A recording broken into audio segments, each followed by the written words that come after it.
lah pasti tembus lah di angka itu kurang itu lebih dari sesuai pengalaman juga seperti itu. Iya enggak juga dulu sih. Gimana, Mbak? Pengalaman saya sih yang dulu itu kan kita partai itu karena kita belum mengeluarkan apa-apa karena memang di partai itu tidak ada yang namanya mahar atau apa. Tapi real itu adalah biaya mobilisasi massa dan memilih kita dan kurang lebih ya namanya kita turun pasti ada namanya beli kopi, beli rokok itu pasti ada. Dikali sekian banyak orang itu kan pasti akumulasikan itu pasti lumayan. Itu lah. satu partai baru ya. Kalau ada beberapa partai begitu berarti lebih fantastis. Enggak kan partai tidak pernah meminta uang atau minta mahar untuk apa tidak ada, itu tidak pernah sih. Tapi Anda mengakui itu begitu mahal biayanya begitu saat Ya untuk karena dikeluarkan. ya namanya biaya bensin pasti ada, terus biaya makan, ketemu RT, ketemu lurah, itu kan memerlukan kos kan Mas. Masa mobilnya diisi air kan nggak mungkin. Dan Pasti, untuk kali ini udah siap nih Mbak Asna ini. loh, soal siap atau tidak itu kan tergantung pendukungnya nanti. Ya. Sejauh ini sudah ada komunikasi dari partai-partai yang sudah dengan Anda begitu sudah pasti dari mana? Ya sudah ada beberapa partai, Demokrat? tapi yang jelas saya tidak bisa menyebutkan nama partainya. Oke. Yang jelas saya kader Partai Demokrat. Ya. Yang jelas Partai Demokrat sendiri pasti melihat dan cerdas melihat siapa yang akan diusung dan tingkat kesukaannya masyarakat dan bagaimana bisa mengkedepankan kepentingan masyarakat tentunya. Jadi partai akan memberikan kader dan mengusung kader tersebut. Tidak mungkin asal mengusung kan pasti gitu. Oke. Kalau Mas Eki menyadari juga ada begitu besar biaya yang dibutuhkan untuk melalui partai begitu ya. Ini mungkin juga alasan untuk Anda memilih jalur independen? Ya, kalau persoalan kos dalam sebuah politik itu saya pikir relatif ya. Relatif, jadi memang untuk kebutuhan tadi, untuk standarisasi pokok-pokok kita ngobrol ketemu orang itu masa sih kosong-kosong gitu ya, pasti untuk buat ngopi, merokok dan Beli kita gorengan. ngobrol gitu, beli gorengan itu penting, itu sebuah kemutlakan gitu ya. Namun di sisi lain buat saya untuk soal konteks pemilih itu sebenarnya kita bisa membeli orang atau membeli suara itu dengan hati. Jadi kuncian kita itu bagaimana bisa simpati dengan publik. Caranya sejauh ini yang Anda Masih lakukan ada. seperti apa? Loh, kemarin ada sedikit buat saya sekolah lah buat saya ya. Kemarin saya calon independen waktu lagi ketika maju DPD RI 120.000 suara, modal saya sangat kecil. Saya nggak penting perlu sebutkan, tapi saya yakini ada orang yang tidak bisa dibeli dengan uang, ada orang juga yang tidak yang masih bisa dibeli dengan hati. Itu yang menurut saya termasuk ketika Jakarta Anda masih kemarin ada aktif orang-orang di seperti Tanah itu. Abang ketika ada penggusuran Anda terlihat terus di situ ya. Itu Iya, salah satu kasus Tanah Abang usahanya. juga ya. kasus Kampung Pulo, Iya. kasus-kasus yang lain gitu ya. Jadi buat saya juga ini sebuah langkah yang sudah mengalir begitu karena memang kita tidak ingin membangun sebuah citra-citra politik. Jadi masyarakat akan tahu persis lah yang mana yang berjuang benar, yang mana yang membangun coba image-image kepalsuan gitu. Oke, baik. Mas Andika, ini ada kos politik saat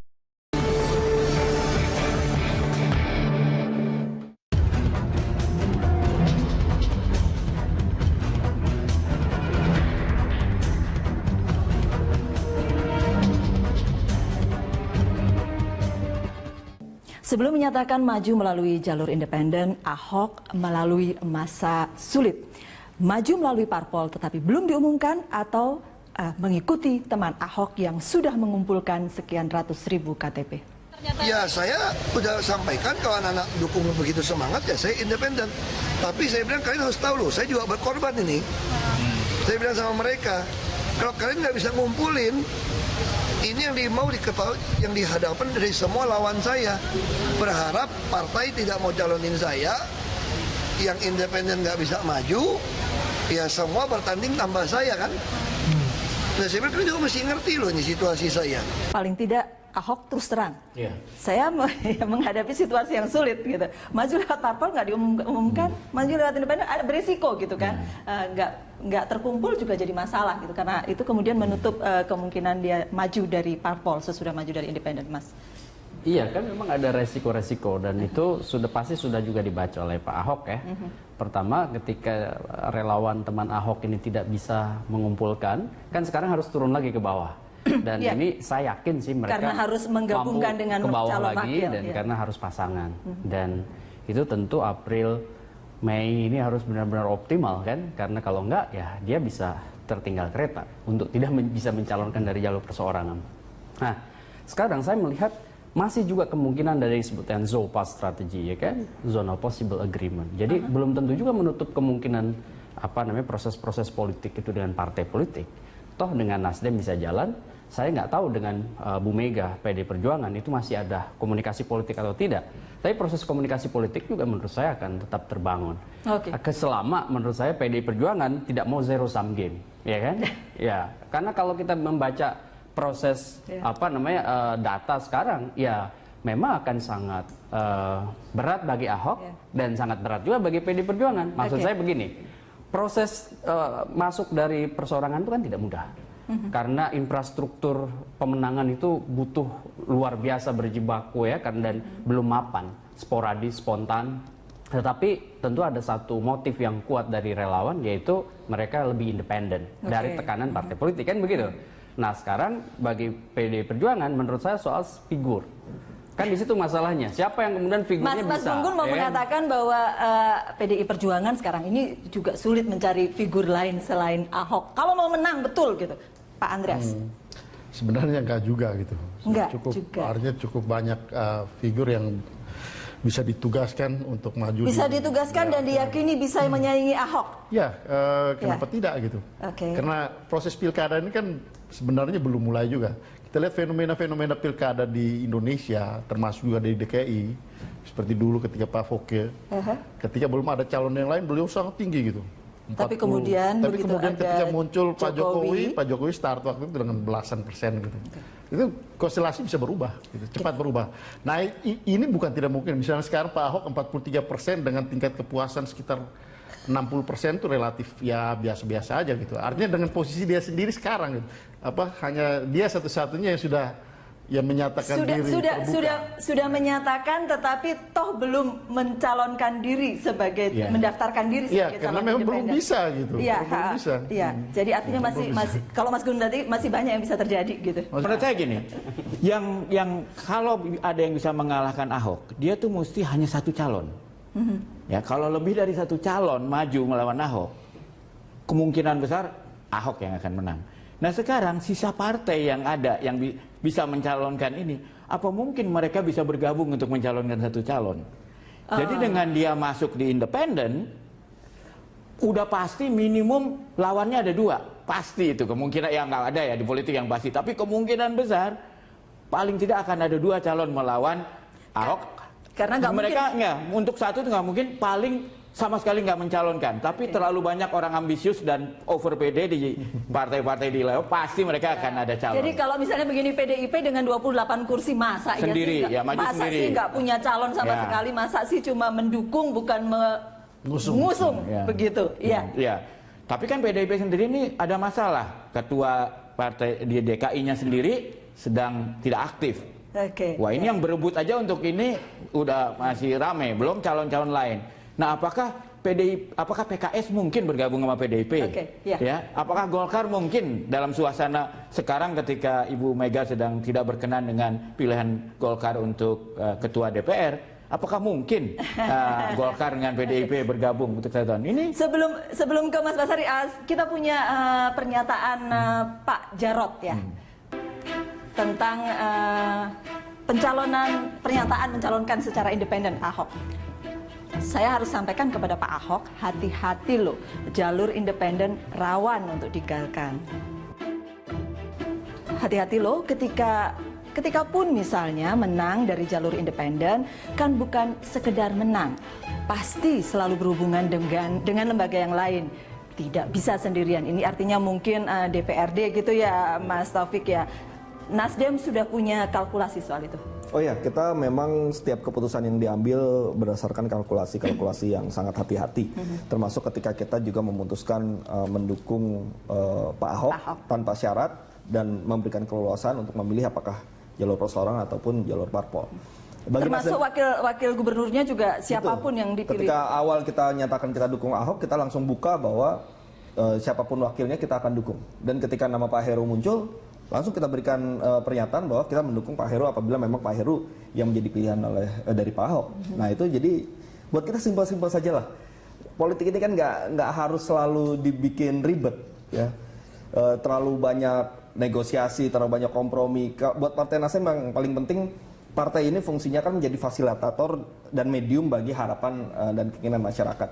Kalau saat ini masyarakat DKI Jakarta menginginkan Ahok, ya mayoritas gitu kan, ya apa salahnya Partai Nasdem mencoba memfasilitasi itu. Dan buat Partai Nasdem memberikan dukungan kepada calon perseorangan ini bukan yang pertama, bukan hanya di DKI saja. Kita ada setidaknya ada 5 lah yang kita sudah berikan di Pilkada 2012 yang lalu. Dan ada menang Tomohon, semuanya? ada Rembang, ada yang menang, ada yang kalah. Oke. Ada di Labuan Batu Selatan, jadi ada sekitar 5. Ya itu buat kita tidak apa-apa kita menghanguskan kursi kita, tapi yang paling penting adalah ternyata partai bisa berfungsi untuk memberikan atau memberikan dukungan kepada calon pemimpin yang memang menjadi harapan masyarakat dan kemudian artinya begini, ada kalkulasi juga kan untuk kemudian kemungkinan menang calon independen itu. Oh ya pasti kan? Ketika kita memberikan dukungan kita tidak mau kalah dan menurut hitungan kita dukungan kepada Ahok kita hitung dia pasti kemungkinan besar menang. Iya, gitu nggak mungkin kita memberikan dukungan tanpa kita sendiri merasa yakin apakah calon kita ini menang atau kalah. Partai Nasdem di Pilkada 2015 yang lalu kita mendapatkan 132 dari 269 pilkada.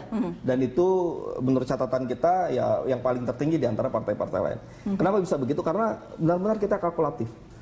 Jadi bukan ukurannya bukan soal apakah nanti Partai Nasdem bisa mendapatkan apa, tapi yang paling penting apakah kita bisa memberikan calon pemimpin yang terbaik bagi masyarakat dan itu bisa berbuat untuk masyarakat, itu manfaatnya. Kalkulasi kemudian untuk kemungkinan menang PDI Perjuangan bagaimana? Di PDI Perjuangan itu kita membangun partai dan membangun institusi, membangun kelembagaan partai sebagai bagian dari proses edukasi untuk masyarakat dan membangun kader gitu. Sehingga ya mungkin beda di sini pasti beda dengan apa yang dipikirkan oleh Nasdem. Artinya di dalam proses itu PDI Perjuangan juga melihat bagaimana proses kaderisasi yang berjalan. Jadi menang belum tentu sebagai tujuan utama. Menang itu adalah target, tetapi bagaimana juga kita menang dan kemudian kita memimpin di dalam proses kepemimpinan ke Sejauh depan. ini melihat Ahok menyatakan maju dari independen, apakah itu sebuah ancaman buat PDI Perjuangan? Ya, itu pilihan beliau gitu. Pilihan Pak Ahok ya buat PDI Perjuangan itu hak dia. Selama ini juga beliau tapi bukan, katanya begitu pernyataan calon independen itu kemudian langsung ada rapat. Betul nggak? Ya, Ibu Mega mengumpulkan Ibu Mega memanggil Pak Jarod sebagai wakil gubernur atau kader PDI Perjuangan yang ada di eksekutif di DKI dan juga Saudara Pras, ketua DPRD, untuk ya sekarang dengan situasi seperti ini, seperti tadi juga Mas Bambang katakan bahwa kepemimpinan di DKI ini di dalam posisi yang agak ini, jadi sehingga perlu ada konsolidasi. Jadi semuanya ditarik ke DPP begitu konsolidasi ya? Struktural partai. Karena PDI Perjuangan ini punya struktur partai dari DKI dan provinsi sampai ke ranting-ranting partai. Jadi mereka harus punya satu pandangan, satu informasi yang sama. Beda dengan kalau kita sekedar mengumumkan kemudian rakyat nanti bertanya gitu. Sampai kemudian muncul statement di pernyataan di media itu bahwa ini Ahok calon independen, itu deparpolisasi gitu, Mas Gun-Gun. Iya, ini pernyataan yang menurut saya sangat reaktif ya dan berlebihan. Karena kan ini instrumen yang ini maksudnya orang tidak lagi percaya pada parpol. Bukan, deparpolisasi itu kan upaya untuk menafikan, menegasikan eksistensi parpol. Dan nggak mungkin. Ini kan kita sistem demokrasi dengan pilar partai politik. Jadi bagi saya itu satu pernyataan yang tidak punya landasan akademik yang cukup memadai ya. Kenapa? Karena konteksnya di Indonesia tidak deparpolisasi. Bahwa jalur independen untuk perseorangan itu disediakan kanalnya. Ya. Jadi bukan deparpolisasi. Walaupun lebih sulit daripada jalur partai begitu. Ya, ini kan banyak orang kemudian merasa bukan hanya di DKI tapi di banyak daerah kecewa dengan tradisi feodal oligarkis transaksional dari partai, ya kan? Dan itu yang Pak Andreas bilang bahwa partai juga harus melakukan proses pelembagaan politik di tubuh partai sendiri, dan itu mulai dari kaderisasi sampai rekrutmen kan. Rekrutmen itu proses pendelegasian orang ke jabatan publik Oleh karena itu prosesnya bukan hanya cukup internal, tapi juga mendengar proses yang terjadi dalam konteks dinamika publik. Jadi Andrea sudah ingin menyampaikan sesuatu, tapi boleh kita tunda dulu ya Pak ya. Oke, kami akan kembali saat lagi. Mendaftarkan diri sebagai calon karena memang belum independen. bisa gitu. Iya, belum bisa. Iya. Jadi artinya masih kalau Mas Gun tadi masih banyak yang bisa terjadi gitu. Menurut saya gini, yang kalau ada yang bisa mengalahkan Ahok, dia tuh mesti hanya satu calon. Ya, kalau lebih dari satu calon maju melawan Ahok, kemungkinan besar Ahok yang akan menang. Nah sekarang sisa partai yang ada yang bisa mencalonkan ini, apa mungkin mereka bisa bergabung untuk mencalonkan satu calon? Jadi dengan dia masuk di independen, udah pasti minimum lawannya ada dua. Pasti itu kemungkinan, yang nggak ada ya di politik yang pasti. Tapi kemungkinan besar paling tidak akan ada dua calon melawan Ahok. Karena nggak mereka mungkin. nggak, untuk satu itu nggak mungkin, paling sama sekali nggak mencalonkan. Tapi terlalu banyak orang ambisius dan over PD di partai-partai di level, pasti mereka akan ada calon. Jadi kalau misalnya begini, PDIP dengan 28 kursi masa Sendiri, ya, maju masa sendiri. sih nggak punya calon sama Ya. sekali, masa sih cuma mendukung bukan mengusung Ya. begitu. Iya. Ya. Tapi kan PDIP sendiri ini ada masalah. Ketua partai di DKI-nya sendiri sedang tidak aktif. Oke. Wah, ini yang berebut aja untuk ini udah masih rame, belum calon-calon lain. Nah, apakah PKS mungkin bergabung sama PDIP? Oke, ya. Ya, apakah Golkar mungkin dalam suasana sekarang ketika Ibu Mega sedang tidak berkenan dengan pilihan Golkar untuk ketua DPR, apakah mungkin Golkar dengan PDIP bergabung untuk satu tahun ini? Sebelum ke Mas Basari, kita punya pernyataan Pak Jarod ya. Tentang pernyataan mencalonkan secara independen Ahok. Saya harus sampaikan kepada Pak Ahok, hati-hati loh, jalur independen rawan untuk digagalkan. Hati-hati loh ketika pun misalnya menang dari jalur independen, kan bukan sekedar menang, pasti selalu berhubungan dengan lembaga yang lain. Tidak bisa sendirian. Ini artinya mungkin DPRD gitu ya, Mas Taufik ya. Nasdem sudah punya kalkulasi soal itu. Oh ya, kita memang setiap keputusan yang diambil berdasarkan kalkulasi yang sangat hati-hati. Termasuk ketika kita juga memutuskan mendukung Pak Ahok tanpa syarat dan memberikan keleluasan untuk memilih apakah jalur perseorangan. Lah pasti tembus lah di angka itu, kurang itu lebih. dari sesuai pengalaman juga seperti itu. Iya enggak juga dulu sih. Gimana, Mbak? Pengalaman saya sih yang dulu itu kan kita partai itu karena kita belum mengeluarkan apa-apa, karena memang di partai itu tidak ada yang namanya mahar atau apa. Tapi real itu adalah biaya mobilisasi massa dan memilih kita, dan kurang lebih ya namanya kita turun pasti ada namanya beli kopi, beli rokok, itu pasti ada. Dikali sekian banyak orang itu kan pasti akumulasikan itu pasti lumayan. Itu lah. satu partai baru ya. Kalau ada beberapa partai begitu berarti lebih fantastis. Enggak kan, partai tidak pernah meminta uang atau minta mahar untuk apa tidak ada, itu tidak pernah sih. Tapi Anda mengakui itu begitu mahal biayanya begitu Ya untuk karena dikeluarkan. ya namanya biaya bensin pasti ada, terus biaya makan, ketemu RT, ketemu lurah, itu kan memerlukan kos kan Mas. Masa mobilnya diisi air kan nggak mungkin. Dan Pasti, untuk kali ini udah siap nih Mbak Asna ini. loh, soal siap atau tidak itu kan tergantung pendukungnya nanti. Ya. Sejauh ini sudah ada komunikasi dari partai-partai yang sudah dengan Anda begitu, sudah pasti dari mana? Ya sudah ada beberapa partai, Demokrat? tapi yang jelas saya tidak bisa menyebutkan nama partainya. Oke. Yang jelas saya kader Partai Demokrat. Ya. Yang jelas Partai Demokrat sendiri pasti melihat dan cerdas melihat siapa yang akan diusung dan tingkat kesukaannya masyarakat, dan bagaimana bisa mengkedepankan kepentingan masyarakat tentunya. Jadi partai akan memberikan kader dan mengusung kader tersebut. Tidak mungkin asal mengusung, kan pasti gitu. Oke. Kalau Mas Eki menyadari juga ada begitu besar biaya yang dibutuhkan untuk melalui partai begitu ya. Ini mungkin juga alasan untuk Anda memilih jalur independen? Iya, kalau persoalan kos dalam sebuah politik itu saya pikir relatif ya. Relatif, jadi memang untuk kebutuhan tadi, untuk standarisasi pokok-pokok kita ngobrol ketemu orang itu masa sih kosong-kosong gitu ya, pasti untuk buat ngopi, merokok dan Beli kita gorengan. ngobrol gitu, beli gorengan itu penting, itu sebuah kemutlakan gitu ya. Namun di sisi lain buat saya untuk soal konteks pemilih itu sebenarnya kita bisa memilih orang atau membeli suara itu dengan hati. Jadi kuncian kita itu bagaimana bisa ataupun jalur parpol. Termasuk wakil gubernurnya juga siapapun yang dipilih. Ketika awal kita nyatakan kita dukung Ahok, kita langsung buka bahwa siapapun wakilnya kita akan dukung. Dan ketika nama Pak Heru muncul, langsung kita berikan pernyataan bahwa kita mendukung Pak Heru apabila memang Pak Heru yang menjadi pilihan dari Pak Ahok. Nah itu jadi buat kita simpel-simpel saja lah. Politik ini kan nggak harus selalu dibikin ribet, ya. Terlalu banyak negosiasi, terlalu banyak kompromi. Buat Partai Nasdem yang paling penting, partai ini fungsinya kan menjadi fasilitator dan medium bagi harapan dan keinginan masyarakat. Kalau saat ini masyarakat DKI Jakarta menginginkan Ahok, ya mayoritas begitu kan, ya apa salahnya Partai Nasdem mencoba memfasilitasi itu. Dan buat Partai Nasdem memberikan dukungan kepada calon perseorangan ini bukan yang pertama, bukan hanya di DKI saja.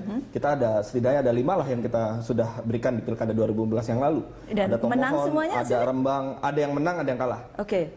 Ada di Labuan Batu Selatan, jadi ada sekitar 5. Ya itu buat kita tidak apa-apa kita menghanguskan kursi kita, tapi yang paling penting adalah ternyata partai bisa berfungsi untuk memberikan atau memberikan dukungan kepada calon pemimpin yang memang menjadi harapan masyarakat dan kemudian artinya begini, ada kalkulasi juga kan untuk kemudian kemungkinan menang calon independen itu. Oh ya pasti kan? Ketika kita memberikan dukungan kita tidak mau kalah dan menurut hitungan kita dukungan kepada Ahok kita hitung dia pasti kemungkinan besar menang. Iya, nggak mungkin kita memberikan dukungan tanpa kita sendiri merasa yakin apakah calon kita ini menang atau kalah. Partai Nasdem di Pilkada 2015 yang lalu kita mendapatkan 132 dari 269 pilkada.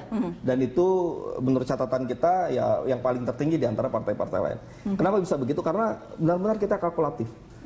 Jadi bukan ukurannya bukan soal apakah nanti Partai Nasdem bisa mendapatkan apa, tapi yang paling penting apakah kita bisa memberikan calon pemimpin yang terbaik bagi masyarakat dan itu bisa berbuat untuk masyarakat, itu manfaatnya. Kalkulasi kemudian untuk kemungkinan menang PDI Perjuangan bagaimana?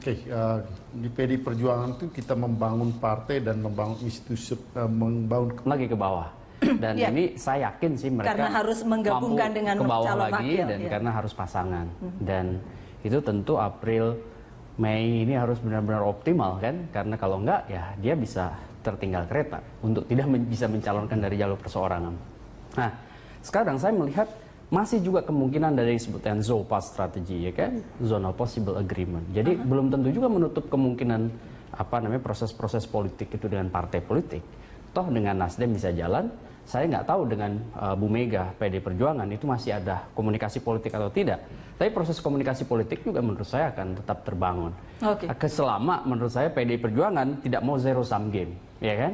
Ya, karena kalau kita membaca proses data sekarang, ya memang akan sangat berat bagi Ahok dan sangat berat juga bagi PD Perjuangan. Maksud saya begini, proses masuk dari perseorangan itu kan tidak mudah. Karena infrastruktur pemenangan itu butuh luar biasa berjibaku ya kan, dan belum mapan, sporadis, spontan. Tetapi tentu ada satu motif yang kuat dari relawan, yaitu mereka lebih independen dari tekanan partai politik kan begitu. Nah sekarang bagi PD Perjuangan menurut saya soal figur. Kan di situ masalahnya. Siapa yang kemudian figurnya Mas bisa? Gun mau mengatakan bahwa PDI Perjuangan sekarang ini juga sulit mencari figur lain selain Ahok. Kalau mau menang betul gitu, Pak Andreas. Sebenarnya enggak juga gitu. Artinya cukup banyak figur yang bisa ditugaskan untuk maju. Bisa ditugaskan dan diyakini bisa menyaingi Ahok. Ya, kenapa tidak gitu? Karena proses pilkada ini kan sebenarnya belum mulai juga. Kita lihat fenomena-fenomena pilkada di Indonesia, termasuk juga di DKI, seperti dulu ketika Pak Fokke, ketika belum ada calon yang lain, beliau sangat tinggi gitu. 40. Tapi kemudian ketika muncul Pak Jokowi start waktu itu dengan belasan persen gitu. Itu konstelasi bisa berubah, gitu, cepat berubah. Nah ini bukan tidak mungkin. Misalnya sekarang Pak Ahok 43% dengan tingkat kepuasan sekitar 60% itu relatif ya biasa-biasa aja gitu. Artinya dengan posisi dia sendiri sekarang gitu. Hanya dia satu-satunya yang sudah menyatakan diri sudah menyatakan, tetapi toh belum mencalonkan diri sebagai simpati dengan publik. Caranya sejauh ini yang Anda lakukan seperti apa? Loh, saya kemarin ada sedikit buat saya sekolah lah buat saya ya. Kemarin saya calon independen, waktu lagi ketika maju DPD RI 120.000 suara, modal saya sangat kecil. Saya nggak penting perlu sebutkan, tapi saya yakini ada orang yang tidak bisa dibeli dengan uang, ada orang juga yang tidak yang masih bisa dibeli dengan hati. Itu yang menurut saya termasuk ketika Jakarta Anda masih kemarin ada aktif orang-orang di Tanah itu. Abang ketika ada penggusuran, Anda terlihat terus di situ ya. Itu Iya, salah satu kasus Tanah Abang juga ya, kasus Kampung Pulo, Iya. kasus-kasus yang lain gitu ya. Jadi buat saya juga ini sebuah langkah yang sudah mengalir begitu karena memang kita tidak ingin membangun sebuah citra-citra politik. Jadi masyarakat akan tahu persis lah yang mana yang berjuang benar, yang mana yang membangun coba image-image kepalsuan gitu. Oke, baik, Mas Andika, ini ada kos politik saat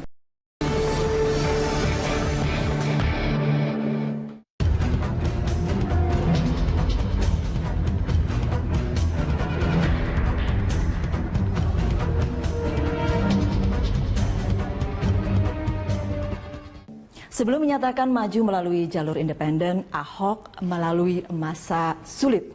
Maju melalui parpol tetapi belum diumumkan atau mengikuti teman Ahok yang sudah mengumpulkan sekian ratus ribu KTP. Ya saya udah sampaikan kalau anak-anak dukung begitu semangat ya saya independen. Tapi saya bilang kalian harus tahu loh, saya juga berkorban ini. Saya bilang sama mereka, kalau kalian nggak bisa ngumpulin, ini yang mau diketahui, yang dihadapkan dari semua lawan saya. Berharap partai tidak mau calonin saya, yang independen nggak bisa maju, ya semua bertanding tambah saya kan. Nah saya bilang kalian juga mesti ngerti loh ini situasi saya. Paling tidak Ahok terus terang. Saya menghadapi situasi yang sulit gitu. Maju lewat parpol nggak diumumkan, maju lewat independen ada beresiko gitu kan. Nggak terkumpul juga jadi masalah gitu karena itu kemudian menutup kemungkinan dia maju dari parpol sesudah maju dari independen, Mas. Iya kan memang ada resiko-resiko dan itu pasti sudah juga dibaca oleh Pak Ahok ya. Pertama ketika relawan teman Ahok ini tidak bisa mengumpulkan, kan sekarang harus turun